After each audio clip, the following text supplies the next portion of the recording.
side, but I think they're showing this against Brit to basically say, well, we're bringing Kenya back. No, I don't think they're bringing Kenya back now. Or, I mean, the decision's been made and it's been edited. And I mean, it is bad enough that you're not giving her confessionals. But I have a weird feeling they're show because why else show it? Like, if you're never going to bring Kenya back, I think we're going to see Kenya back at the finale. And look, if Brit's that messy, girl, you ain't going to be here next season. But people are saying, Kenya, we can't wait for you to break your silence.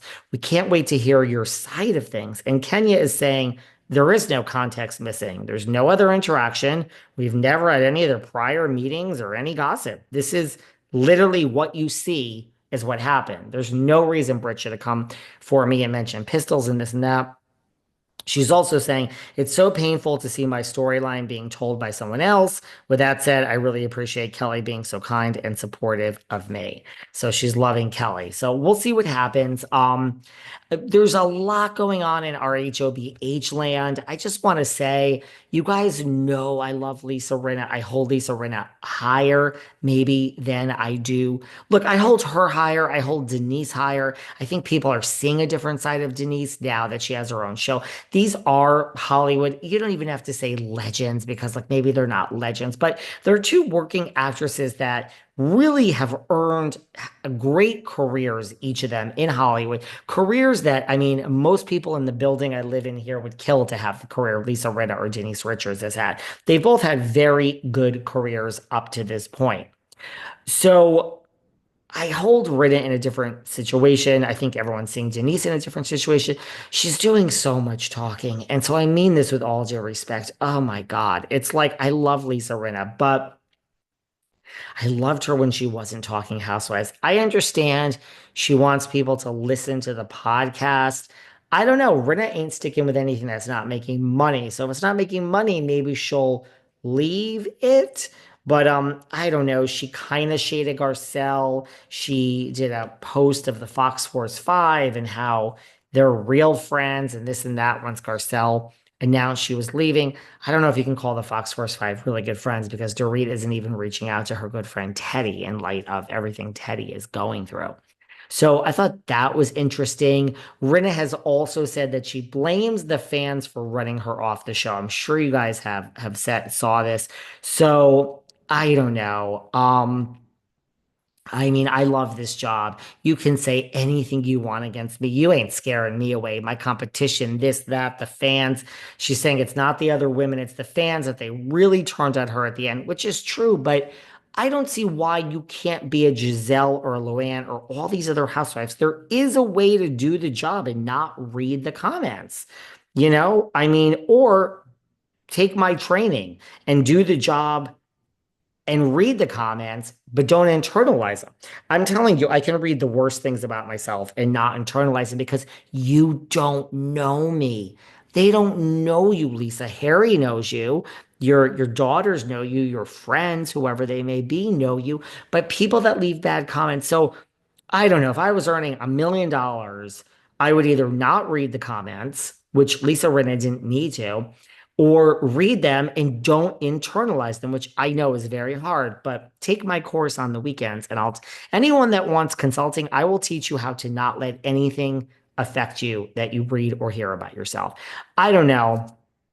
It bothers me. She also talked about Lisa Vanderpump, that she runs into her at the same sushi restaurant that they both go to in Beverly Glen, and that basically they both act as if the other one is not there. She acts literally, it's awkward vibes as if like Vanderpump is not there, and Vanderpump acts as if she is not there, which I find so interesting. So that's interesting. She also is saying, yes, she said Beverly Hills was a sinking ship. Yes, she took that back when she was on Radio Andy, of course, promoting the podcast. But she added that, hey, also, now I'm taking back the fact that I took it back. So she said it was a sinking ship. She took it back when she was with Andy.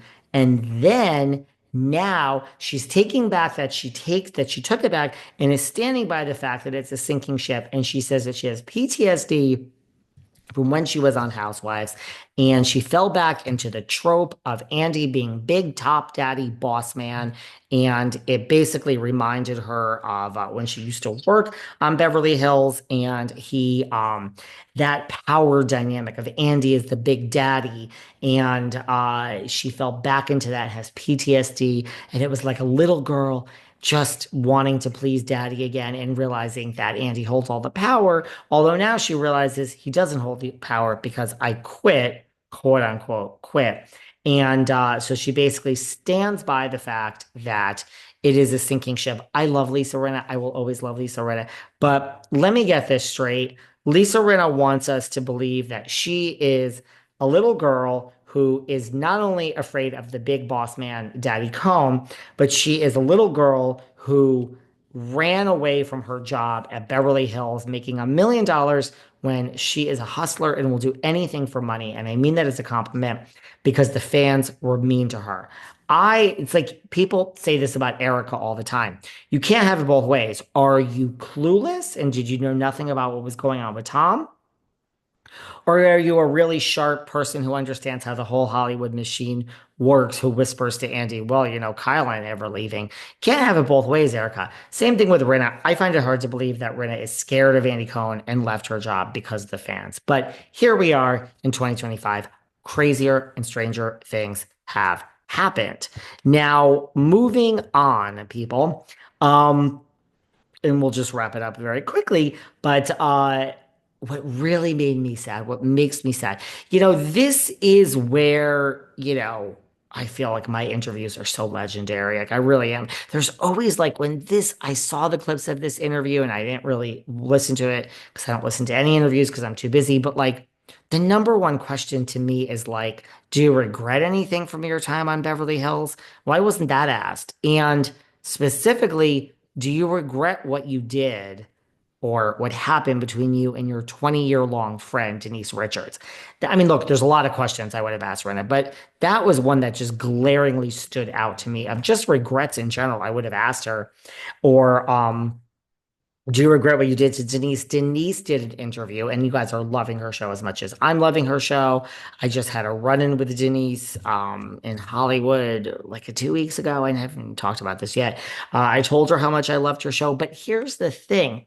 Denise did an interview, and she said, and like the thing is, whether they were real friends or not, I mean, I always made up the backstory that they were. I mean, they came up in the 80s and 90s together. They were on soaps together. They ran in the same circle. So Rinna may not consider them real friends, but Denise sure did. So Denise did an interview and she said, dealing with the downfall of a very dear friend. This is what Denise said.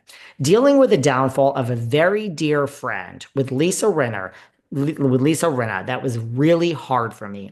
And Denise said she still struggles with that matter to this day. So can you imagine Denise still struggles with the fact that she fell out with her 20-year friend because of Housewives and because, look, there's a way that like the train was in motion. Kyle had already brought up, Brandy brought up that she hooked up with Denise Richards.